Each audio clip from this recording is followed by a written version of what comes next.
যুক্তরাষ্ট্রের ভার্জিনিয়ার freedom high স্কুলের অডিটোরিয়ামে শনিবার অনুষ্ঠিত হল এ যাবৎকালের সর্ববৃহৎ বাংলাদেশি সঙ্গীত উৎসব ডিএমভি বাংলা বিট ফেস্ট। মনোমুগ্ধকর এই গানের অনুষ্ঠানের আয়োজন করে স্বাধীন বাংলাদেশ কালচারাল অর্গানাইজেশন, ৭১ ফাউন্ডেশন এবং ফ্রেন্ডস অ্যান্ড ফ্যামিলি ডিএমভি। বিপুল সংখ্যক প্রবাসী বাংলাদেশির উপস্থিতিতে একাল এবং সেকালের জনপ্রিয় গান পরিবেশন করে শ্রোতাদের মুগ্ধ করেন নগরবাউল জেমস, প্রীতম এবং প্রতীক হাসান। শিল্পীদের অনবদ্য পরিবেশনা এবং দর্শকদের উচ্ছ্বাস অনুষ্ঠানটিকে করে তোলে প্রাণবন্ত। আয়োজকরা জানান, দর্শকদের ব্যাপক আগ্রহ তাদের প্রত্যাশিত ছিল, কিন্তু এত বেশি শ্রোতা গান শুনতে এসেছিলেন যে অনেকেই জায়গা না পেয়ে ফিরে যেতে বাধ্য হন।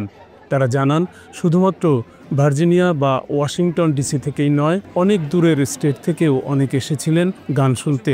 বিশেষ করে new York, new jersey, Pennsylvania, buffalo, Florida, Connecticut, Texas থেকেও বহু প্রবাসী বাংলাদেশি এই সঙ্গীত অনুষ্ঠান উপভোগ করতে আসেন। প্রবাসী দর্শকদের স্বতঃস্ফূর্ত অংশগ্রহণ ও অকুণ্ঠ ভালোবাসায় অভিভূত হন নগরবাউল জেমস। তিনি গানের ফাঁকে ফাঁকে দর্শক শ্রোতাদের গভীর কৃতজ্ঞতা জানান।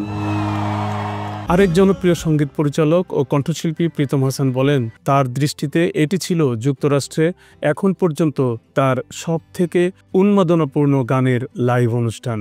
আয়োজকরা আগামী বছর আরও বড় পরিসরে গানের অনুষ্ঠানের আয়োজন করতে চান। দর্শকরাও এমন উদ্যোগকে সাধুবাদ জানিয়ে বলেন, গান উপভোগের পাশাপাশি এ ধরনের আয়োজন প্রবাসী জীবনের ব্যস্ততার মাঝে একে অপরের সঙ্গে দেখা করার দুর্লভ সুযোগ এনে দেয়। অনুষ্ঠানে অতিথি শ্রোতা হিসাবে উপস্থিত থেকে পুরো সময় অনুষ্ঠানটি উপভোগ করেন মেক্সিকোতে নিযুক্ত বাংলাদেশের রাষ্ট্রদূত মুশফিকুল ফজল আনসারি এবং ওয়াশিংটন ডিসিতে বাংলাদেশ দূতাবাসের প্রেস মিনিস্টার গোলাম মর্তুজা।